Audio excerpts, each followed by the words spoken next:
Cut. Good. Yeah, we did it. Yeah, no, we did it. If anyone out there doesn't know what's going on, we're just gonna make it explicit here. We either we take our classic da-dums, or we often look at the first panel for inspiration as to what to do to start off our episode. But after this, we're not gonna say that again. Very first episode is gonna be weird for you in general. So Yeah, no, yeah, it's one of those things. At some point, you got to jump in, right? Mm-hmm. And if you jump in the middle, you're gonna be unaware of all the awesome, lore that we've built up within this podcast, right? Mm-hmm. There's going to be segments, there's going to be things that recur, and for you, they're just going to be hitting you for the first time. And that's kind of what this podcast is all about. It's all about hitting a certain type of listener for the first time when enjoying Eiichiro Oda's One Piece. That's what you would do if you are a tourist on the podcast called grandlinetourist, which is a chapter-by-chapter examining or re-examining of Eiichiro Oda's One Piece. I love it. The other thing you could be is you could be a tour guide. You could be like my friend Eric across the internet there. I actually said your name. You didn't say your. You never say your name. I never say my name. My name is incognito. So let's. You can go ahead and introduce me. It's a lot to balance. You're name. Juggling a lot. I get it. You're trying to find a way to shoehorn in some sort of segue into the name of our podcast, so we can say a one sentence spiel. We've gotten shorter. We've gotten shorter between the bang end of the intro and the name of the podcast, which I think is good. But when we do it longer, it's easier to find a segue. So I just went for it today. I love it. But yeah, I love it. Yes, tell them who I am, Eric. I am Eric C. Vu, your tour guide here. I'm here to guide you guys through this amazing world of One Piece. What? In the shape of lots of oceans and just one strip of land, really. And then a bunch of islands. You know what I mean? Perfect for a pirating world, because One Piece is about pirates. You know? Bunch of islands, some sea floating restaurants. And actually, I had said your name. Go ahead and tell everyone my name. Just whisper it across the interwebs. The interwebs, as you can tell, our tourist here, the guy that we named the whole podcast after, is Jacob Loki Jarecki. Oh, Jacob Loki Jarecki. I like the swing. I'm gonna go with it's a swing and a miss, but we'll take it for now. If my little name was, did you give us the first letter? I don't know if you ever gave us the first letter. I think I did give you the first letter, but I'm not gonna remind you of what it is. Somebody else has to. I know somebody else out there to this will know what his first letter is. Yeah, they can track it. They can track it. Just help me out here. Help me remember. I feel like it's S.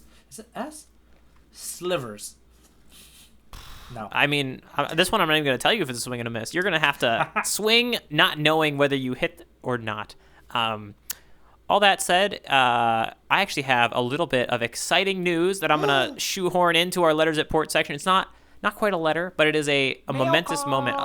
A letter to ourselves, if you will, to let everyone know that the podcast is caught up. Oh, no, that's actually the wrong way to phrase it. The videos that I put on YouTube are now caught up with the podcast release schedule. So they will be coming out essentially simultaneously. Wow, if you want to see wiggly lines on the internet of Eric and my voices, and because we're doing it now, I've actually upgraded the podcast video. Me and you get our own wiggly line. So I have a wiggly line that's one color, and you get a different wiggly line that's a different color. Very exciting.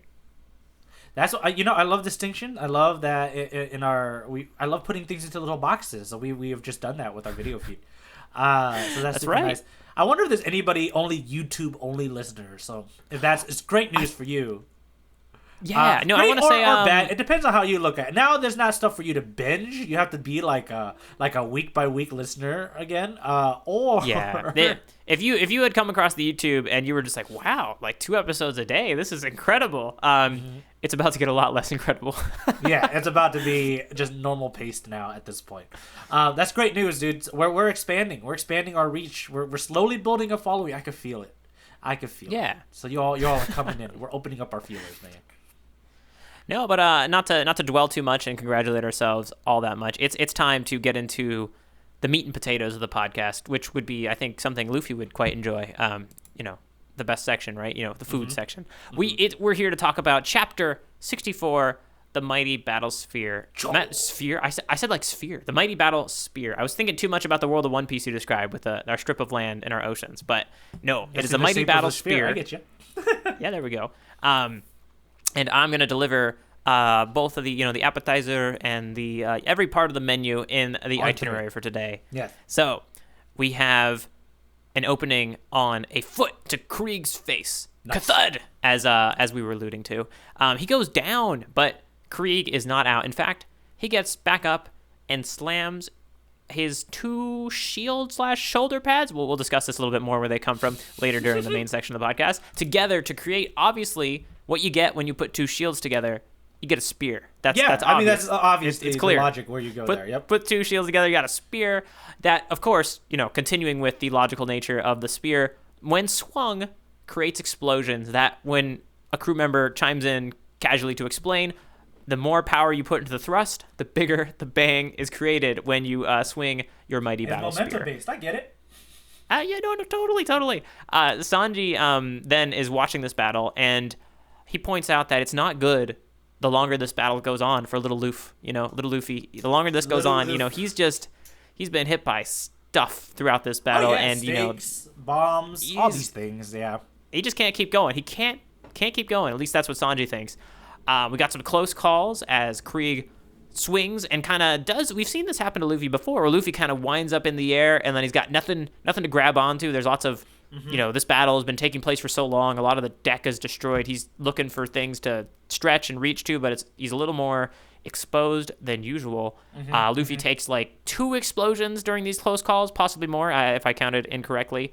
But as Luffy winds up pointing out, he has landed 5 punches on the tip of the mighty battle spear, causing the point of the spear to break. And you might say causing the mighty battle spear to become, essentially pointless. So Krieg, look at you. Look at that. Boom. See, now this pays off. Now I'm so happy I let you do the itinerary for this one. I did not have that great pun in there. That's great. That's it. Yeah. We're done. Yeah, no, I should have argued for it more. Like, was I just sitting on this? Maybe I'm always sitting on just a beautiful version of the itinerary. Maybe we need to consider who's the tourist and who's the tour guide here, Like, I mean, you're more than welcome to tour guide me. No worries. And then the chapter ends with Krieg saying, now there's enough room, to send you flying. That's wrong. That's Luffy saying that, correct? Yeah. Yeah, my bad. So, this is why I'm still the tourist, Occasionally, I got a little fluff up there. Just as I was at my moment of glory, I stumbled.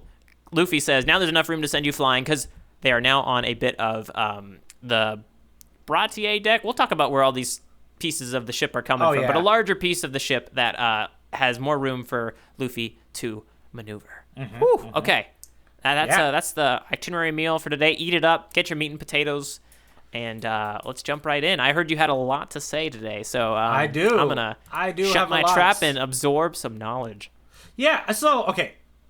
This one was pretty tough. I did what you usually do. I went ahead and did my own translation corner. So I want to go look up Stephen Paul's just translations of some of the dialogue that's happening in this fight. This fight is kind of hard to kind of grasp conceptually. I mean, overall, it's not that hard. He has a big boom spear that's doing things. Yeah. But I think the thing that confused me is that Luffy says that weird line of dialogue is like, I landed 5 punches. So I got really obsessed with that line. Did you count the 5? I did. I was trying. I was thinking, was it 5 punches specifically on the tip of the spear? Because it really felt like he only got like 1 or 2 on the tip of the spear. So, like there was a spear that was attacked at him, and he kind of puts his 2 fists together on it. And I was like, that's 1, maybe 2 if you count like as a double punch. Yeah. Or maybe he quickly did 5 right there and it doesn't show it. I wasn't sure. Yeah. What do you think? At first I was like, did he land 5 punches on Krieg? So I went way back. I went way back to when after Mihawk to be like, did Luffy land a hit? But he never did. So that's when I knew I was wrong. I think you are right. I do think it is landing punches on the spear.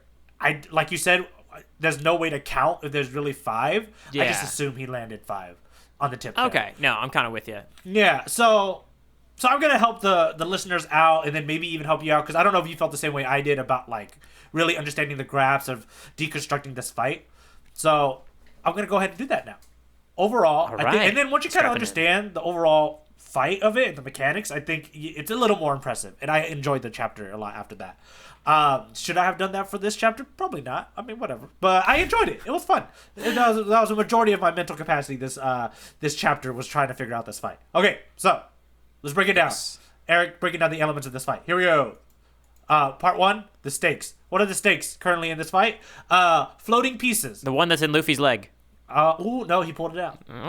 Okay, it was in Luffy's leg at some point, Yes. but you're right. They're all gone now. This fight has no stakes in this chapter. Yeah, okay, so number 1 is the stakes are floating pieces everywhere, right? Like that's what it is. And he mentions that. He's like, I can't fight. So that's a good thing that Stephen Paul translated that I pulled out that realized like, oh, Oda's trying to make this a stake. I didn't realize that. Because in the Viz Media translation, he says something weird. He says like, flotsam, right? Flotsam, yeah. Yeah. What the heck? No, I understand. To be honest, that line clued me in just as good as the Stephen Paul line did, but I do think I like the Stephen Paul line better. And I think since you got it, what did Stephen Paul call him instead of like a bunch of flotsam? He says that I can't, else, right? like on these floating pieces or something like that. Like it's just more clear. Something like, can't use my full power on what I got, these little jumping islands, right? Yeah, exactly. So he's very specific about like, oh, little islands. Okay, I get it, right? Yeah. But as a experienced sailor myself, I know what flotsam is. Those are just little pieces of things, I think. So it works as well. And then the other one, I mean, I could have inferred, but I think the problem with me inferring is that it just doesn't stick out to me anymore. You know what I mean? Yeah. Because I had to do the mental work just to understand that word, and I just kind of glossed over the line. The next one is that, and Sanji points it out, is that Luffy's blood loss. It's like he's taking a lot of damage leading up to this actual rush down fight, like face-to-face fight now.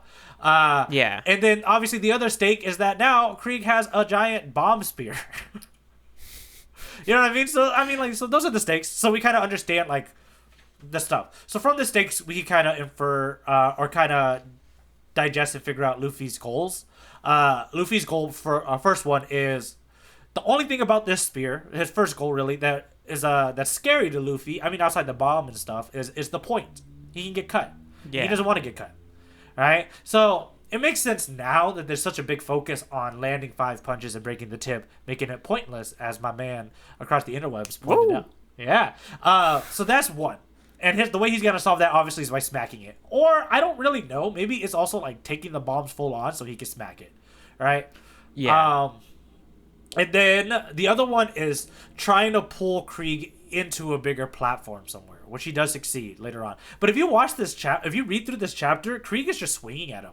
Like, he's literally just chasing him from platform to platform. And then the last one is try not to take too much damage and fall into the ocean. You know, like, these are the things that Luffy's trying to achieve in this chapter.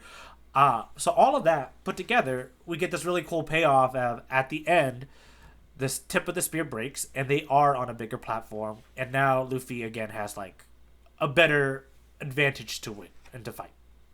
Yeah. Yeah. That's kind of just the breakdown. I like the breakdown because, I would actually say, I would still say it's still not the easiest to track. You know what I mean?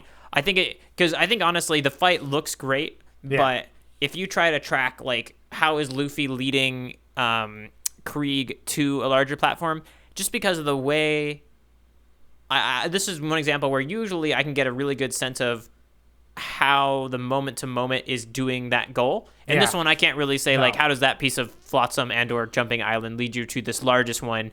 Where'd the largest one come down? We at some point we had like the deck of the Baratier. Exactly. It's kind of it just seems like there's lots. You just kind of accept there are a lot of floating bits of debris, and there are better ones for Luffy and worse ones. Luffy, although this is where what you pointed out becomes really interesting. Is you may think Luffy's just dodging and just trying to avoid getting hit, but he's actually doing it with a little bit of a purpose. He's heading towards, in Luffy's mind, he knows where he wants to be. And he's dodging the attacks in a way that kind of leads him over there, which is pretty cool, Yeah, so knowing all of that, I think the best payoff for me personally, and I don't know if... maybe I could try to convince you for this payoff too. The best moment for me is during the dodging, after like halfway through, is when he catches onto the spear.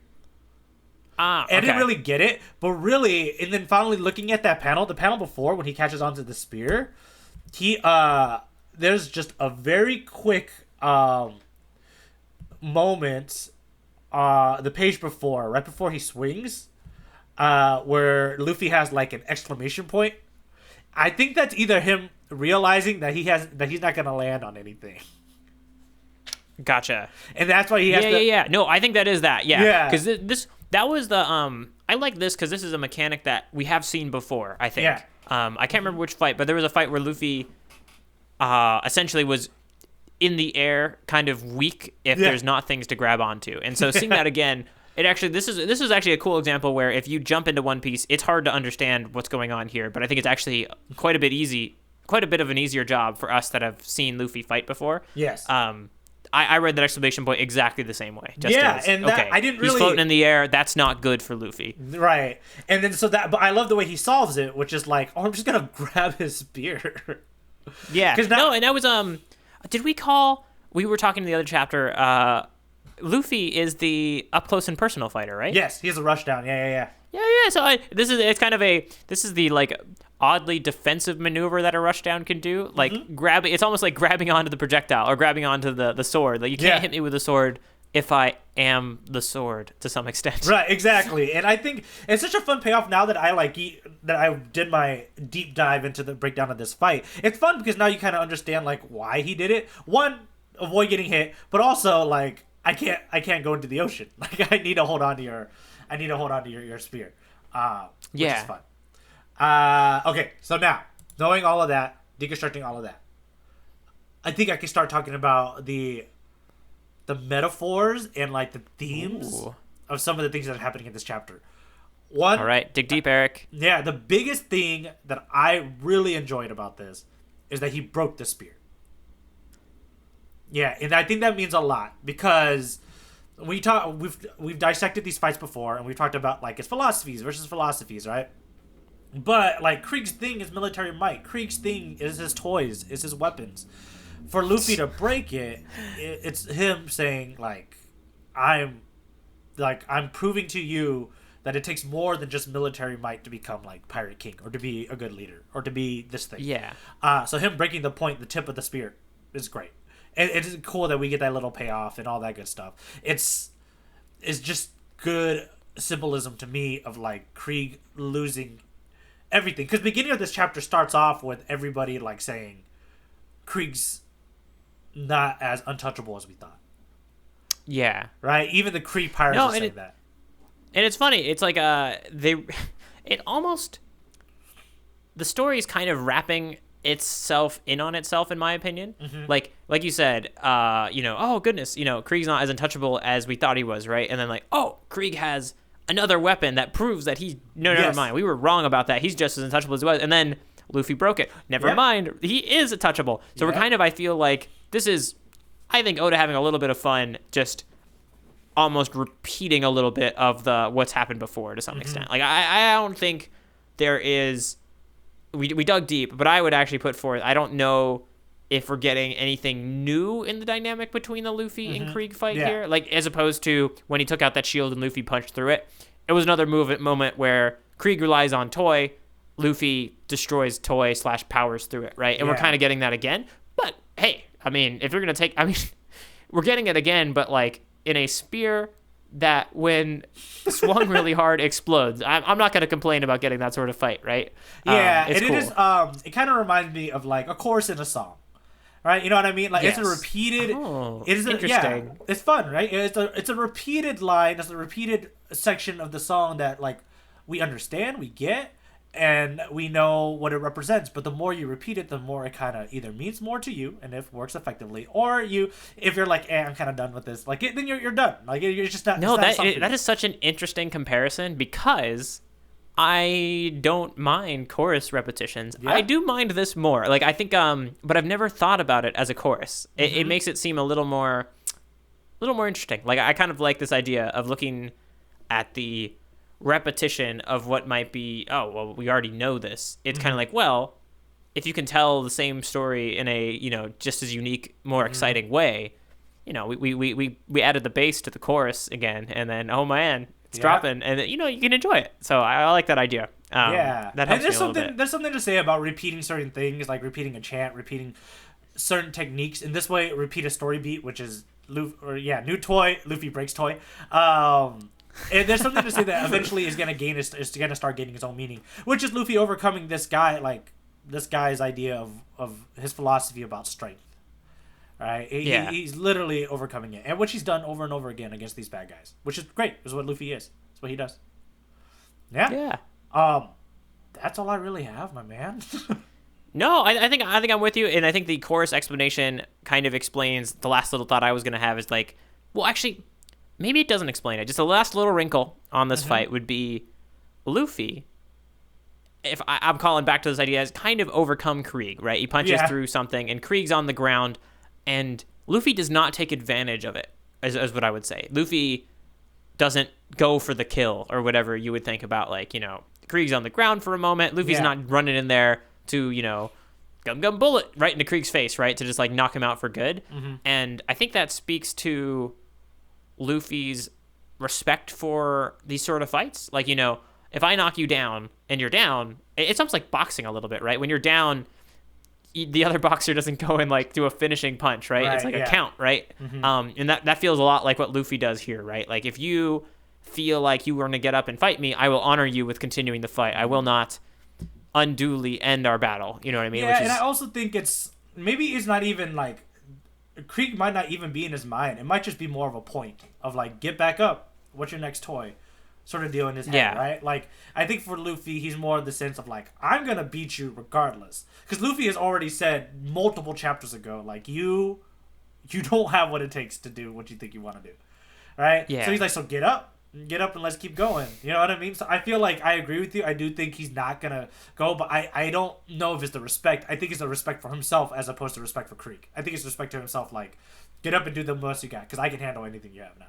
Gotcha. No, that's interesting. Yeah, Luffy's, that's just the way he is, He is, yeah. When it comes to his enemies, it's very clear, right? His respect changes between his enemies and his like crewmates and everybody else in the world. Yeah. And well, you know what? What are enemies supposed to do, Eric? Enemies are supposed to die. That's if you don't mind transitioning, that's I like this. The Krieg's pirates were saying that, and I thought it was a kind of a funny joke for this chapter. Wow, look at you sneaking in with all the segues today, dude. I know. I'm like, get me a helmet because I'm on a Segway. Nice, we did it. Who says that? I think it's one of the Krieg pirates. I think it's towards the beginning of the chapter. The dawn's down again. What's going on? And in particular, I think it's this one that just has enemies are supposed to die without being able to touch him. Yeah. But like that was on its own that made me laugh. Like, enemies are supposed to die. Like, oh my god, they're not used to Krieg's power being challenged or questioned. Yeah, they're not used to their god apparently getting challenged. Which is how Krieg runs his crew. Right, he is in the god. name of the dawn, the Krieg. Yeah, dude. And the holy battle spear.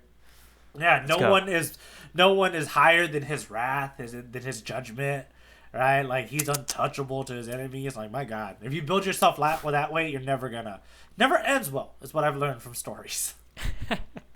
I don't have a haha, so that was we'll let that be our little laugh there, and it's gonna lead us right into a very, very exciting battle. I'm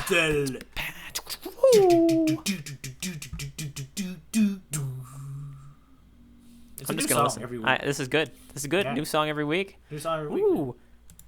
No, this is the section of the podcast where Eric and we pick our favorite panel of the chapter, and not only Eric and I, but anyone else out there, any tourist, any tour guide, somebody who has slipped on the manga while they were walking to school, and then somehow learns about our podcast, and then decides to write us in at I know our name. It's the name of our podcast, grandlinetourist@gmail.com. Right, you said it. Name of podcast at gmail.com. Yeah.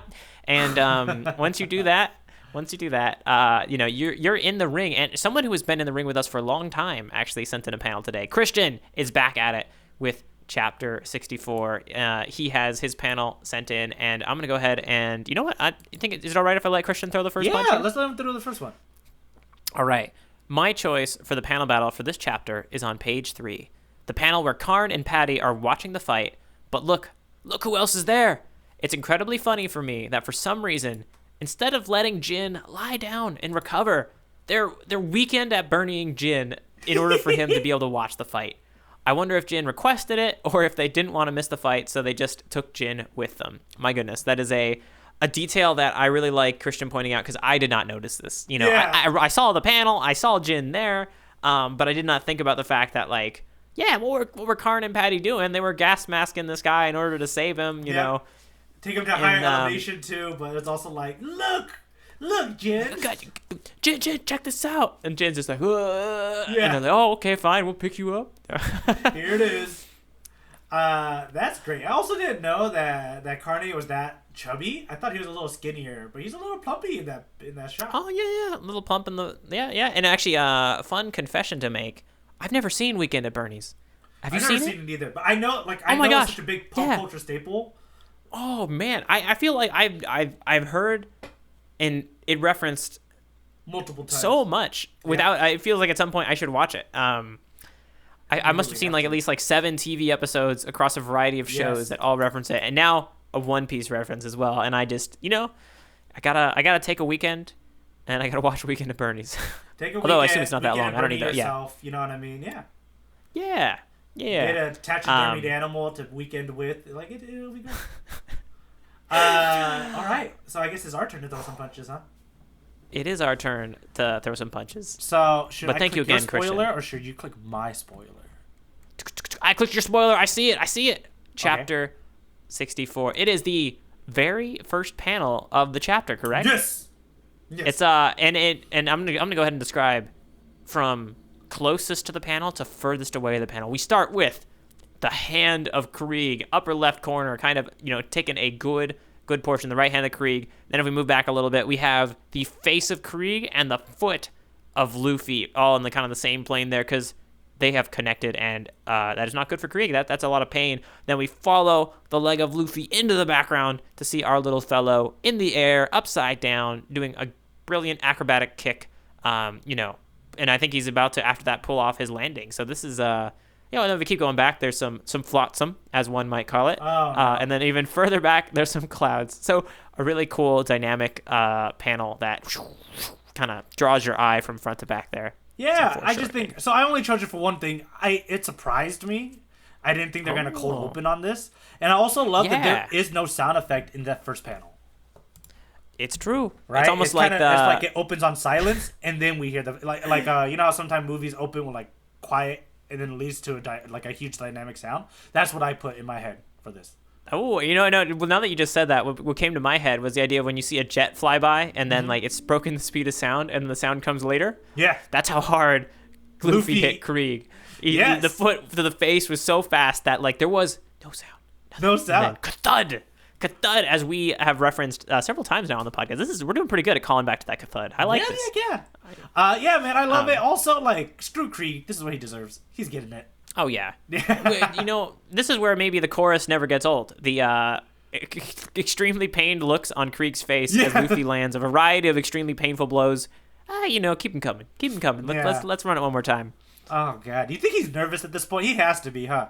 Oh, that's a point I didn't put out. He has to be nervous because he's never been, like, if he's really never been hit like this, then he has to be really nervous because his god status with this crew is, like, dwindling. He's hiding it really well. It almost makes me feel like he's like even, he's the god that when he first bleeds says, like, oh, look at that. I can bleed. But then is like, well, but I can't die still. It still feels like he's still so diluted, it seems like. I'm not sure. Maybe it would be. So this is almost I don't know how to track the internal state of Krieg. It's hard to say. Is he still steadfast on being invincible, or is he slowly realizing he is not?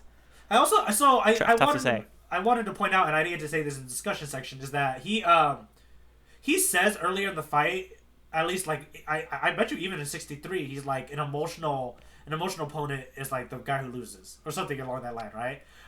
He's very emotional in my opinion in this chapter because he's just chasing Luffy from like platform to platform, swinging and swinging and swinging in anger. So I actually think it's fun that he's starting to become the thing that he's losing it. Like he's losing. Yeah, it's kind of like I think the emotional compromised nature of anger doesn't seem to Krieg to be an emotional flaw, but it clearly is, right? Yeah. It's like it, just as any other emotion can like, take you over and cause you to not be as like pure and awesome of a fighter. That's what's happening to Krieg here. Yeah, and if it's a person who's like notorious for control and having control over situations, I'm sure like once that person who loves control loses control, they don't even know that they're in their like emotional state of losing it all and all that stuff. So yeah. All right. I think it's time for you to get to see the the reflex of that kick come right back at you. Which one am I looking at? Chapter 64. Am I looking at the middle panel here? It's labeled. Oh, it's the middle panel. Yeah, Okay. sorry. I thought you didn't know which one on the Discord to click. I was like, it's labeled, Yeah. Eric. What awesome strength. He's waving that heavy spear around like a chopstick. It's gotta weigh at least a ton with those metal shoulder plates. That's the strength that made John Krieg a legend. And then we Nice. got Those whoosh, are the whoosh. captions of the panel, and yeah, whoosh whoosh. Yeah, so this is in the foreground towards us. We have obviously the gigantic dialogue bubbles, but we see the Krieg pirates who are talking about it. There's 3 of them that we can see, but all the way in the distance, they're all awesome treasures apparently because they could try to just have this conversation. That's in true. The ocean. We see the figures of Luffy and Don Krieg kind of going at it in the distance with whoosh whoosh, which is probably the sound of the spear being swung around. No, and basically that last bit you described there is the reason I like this panel, because we're essentially from, behind the shoulders or maybe even the POV of one of the pirates in the water watching the fight. Most of the time we're, directly up and close with the battle, either right next to Luffy or right next to Krieg. This is what the pirates are seeing this whole time, are these tiny figures jumping from pieces of flotsam in the background. And they kind of, it's almost like you can't even track it too well. Like right now you can kind of see Krieg doing 2 different slashes. And occasionally they're seeing Krieg fall over and they're like, oh no. And then Krieg gets back up. I thought it was funny to imagine, this fight that seems so epic feeling like maybe tiny stick figures on a blackboard in the background. That's kind of how what you're describing is how I feel about watching live sports. There, right? Because I went to my first football game twice. It feels really good when you're very close. What? Wait. I went to my first football game twice. Oh, sorry. Did you time travel and watch it again? NFL football game. My bad. Yeah. Wait. But no. Just you went to your first NFL football game recently. Only twice in my life have I done that before. And recently, you've gone to one 2 times, and recently was the second time. I went with a buddy to watch the Chargers, and he had really good seats, so that was really fun. But also even there, it kind of feels the same way that you do. Like, it is very epic, and it feels very epic, but it's never going to be as epic as a close-up. Okay. Right? Or being right in the middle of the action and stuff like that. But from a distance... Well, I'm going to strap on my VR headset and get the quarterback VR cam view. That's what I want. Exciting. That's what they need to do. Like Facebook Meta. I feel like they are. It's only a matter of time. Yep. That's got to be happening. Yep. You're right. That's the next step of sports viewing. Gonna be like $300 for that service a year. Oh gosh. The thing is, I think for a game, I would really be interested. I would pay I don't know how much for one game. I think quarterback head cam view.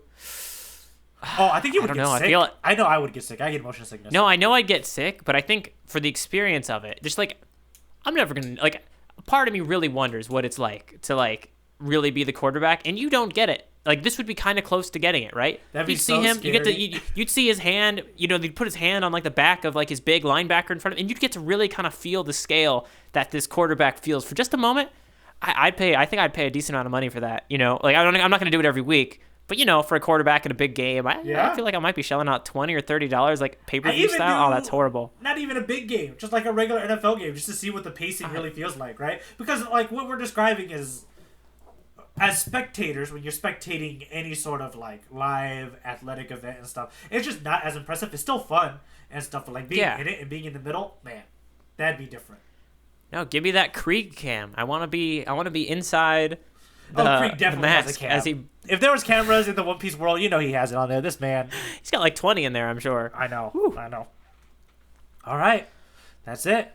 We've punched. Yeah. We've battled. Now we gotta go. It's true. We gotta get out of here, and what do you I think I'd like actually to be. I'm gonna put on my VR headset right now. I'm gonna turn on the Krieg cam mode. Okay. And I wanna. You can give me. I'll have my responses to what it's actually like to be Krieg. As you can give me the audio for the Krieg experience, and I'll respond. Okay. So okay, here we go. I'm gonna get my pulling it up from down here below, strapping it on my head. Oh my God! There you go. Whoa. There you go. You got a PS Okay. PSVR. Wow. He's taller than I imagined. He's tall. It's taller from up here. Yeah. Okay. Let me do some noises. Whoa. Oh my gosh. that sandal. Ow! Get that sandal. I can't handle the sandal. It's too close to my face. Oh, get this thing off of me. Get it off of me. Ah! Meta.